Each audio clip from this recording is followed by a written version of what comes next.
All right, here we are for another 12 weeks. So this is going to be workout one of week one of 12 weeks.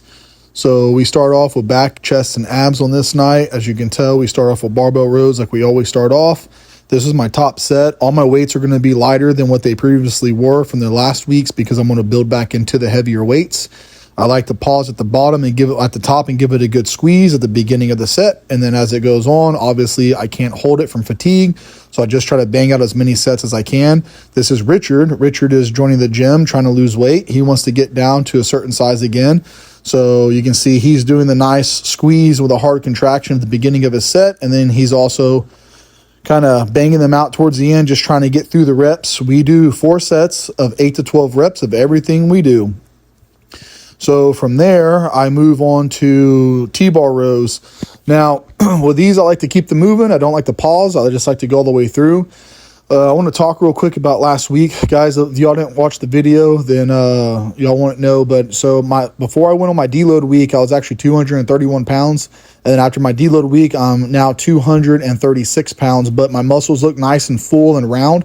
But I also look flat and smooth because how much water I have from all the sodium and carbs. But that should go back in about a week or two to how it was before I took my deload week. So the puffiness and the fullness of the muscles should go away. But that goes to show that like over the 12 weeks of dieting and losing weight, I didn't lose any muscle mass or muscle tissue or muscle volume. All I lost was fat, intramuscular fat, and then the volume from the carbohydrates and sodium. So when you're on these cuts and you're losing this weight, don't start stressing out when you start feeling flat or like you're losing size or you're losing muscle mass. You're not. You're just losing water retention in the muscles. And when you start eating more carbs and sodium, your muscles are going to balloon back up and look full and thick and round.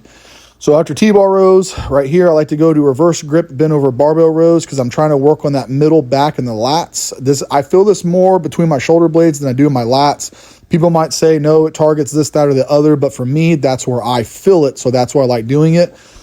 And you notice Richard, he's just going to parrot everything that I do with every set that he does. So now he's doing his reverse grip bent over barbell rows. And again, he's squeezing at the top and then he's trying to get a full stretch and contraction with a mild hold at the top till he fatigues. And once he fatigues, he tries to just continue to push through and get as many reps as he can, up to 12 or more without stopping. Now from there, we go to the seated iso row. I like these because these feel like a dumbbell row and you can mimic that without having to use your torso to stabilize. You can really isolate the lat and get a hard contraction. I don't use a lot of weight on these. I use 25 pounds for this go around for all 4 sets because this is a squeeze, hold, and controlled movement, and you don't have to go heavy on these. Like, I don't care what anyone says. This is not a movement you have to showboat and go super heavy on. Lightweight and a hard contraction, you'll benefit far greater than you will from just slinging and banging the weight around with this.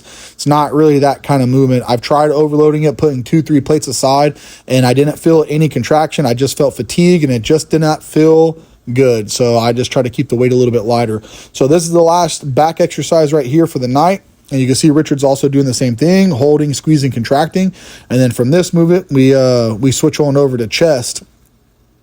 And like I said, just remember, guys, whenever you're on these cuts and you're losing weight, it doesn't mean you're losing mass or you're losing muscle. It just means that you're losing muscle, like water volume, and you'll gain all that back.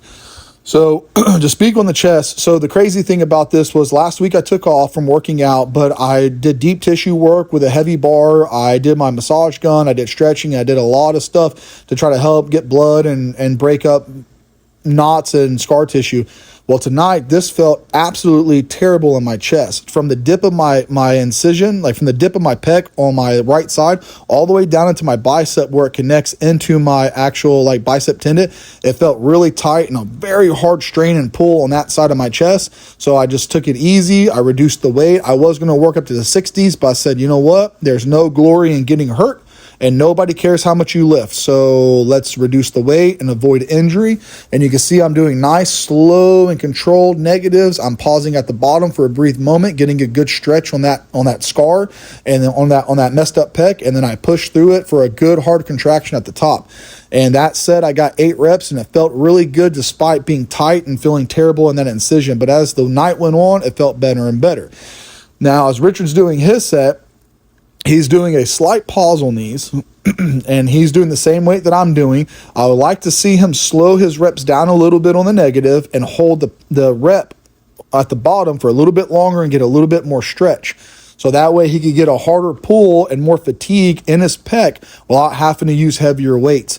So if you could get more out of less, get more out of less. Just because you can go heavy doesn't mean you need to go heavy. If you can get the same amount of work with lighter weight, do the same amount of work with lighter weight. So from here, we switch over to the incline dumbbell press. With the incline dumbbell press, I actually went up because my pec was feeling a lot better after warming it up on the dumbbell press. And I moved to the 50s instead of the 45s. And you can see here, slow control negative, a nice good pause at the bottom, and a nice controlled positive at the top with a squeeze. Also, the way that my scar is and my surgery, the way that my pec was torn, it's not the top end of my pec that's damaged. It's the lower middle end of my pec that's damaged. So doing incline feels like normal bench pressing, dumbbell pressing. It feels 100% normal. It feels amazing in the pec. I get the pec minor because that's mainly the pec minor up there anyways, and the leftover, the pec major that didn't tear. So that top part of my pec is the part that didn't tear. So that feels really good whenever I'm doing incline. So I could push a little bit harder on that than I can on regular bench. Okay, so right here, Richard is debating if he should go throw up or not because he's so fatigued and gassed. He's like, man, can I make it through the workout without throwing up? I can make it through the workout without throwing up. No, I cannot make it through the workout without throwing up. So he racked his dumbbells and he had to go run outside and go throw up for a brief moment. Then he came back in. Now, he was using the same weight that I was using originally, but on these inclines, they were kicking the dog crap out of him, and he wasn't able to pause at the bottom. He was just trying to sling and bang him. So I told him, hey, let's reduce the weight. You're fatigued. You threw up. You're dehydrated now, and you don't have a lot of sodium, and you're cramping.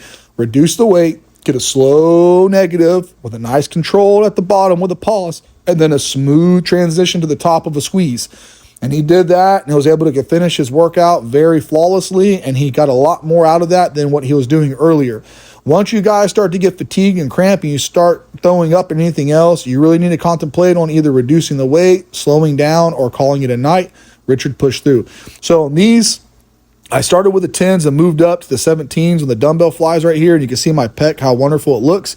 I just try to work on getting a stretch with these, and then just a good contraction at the top. I could care less how much weight I'm using. I could care less if I get a pump, and I could care less what I'm getting out of these as far as it goes for muscle growth. The reason why I'm doing these is because it feels like when I do these, my tendon and my scar tissue loosens up, and it feels like I get a lot more range of motion and mobility back in my shoulder pec area than when I don't do them. And this actually transitions over to all the other chest exercises I do.